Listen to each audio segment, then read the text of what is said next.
ایران له افغانستان سره د اړیکو لا پیاوړتیا غوښتونکی یو.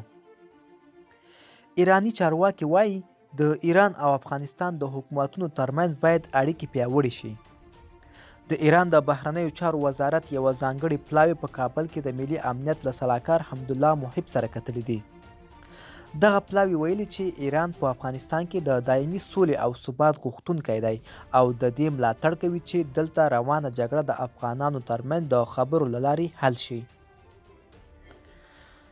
د دغه پلاوی مشر ابراهیم طاهریان وایي دوی د افغانانو په مشرۍ او مالکیت د سولې له خبرو ملاتړ کوي او په دې برخه کې هر ډول همکارۍ ته تیار دي.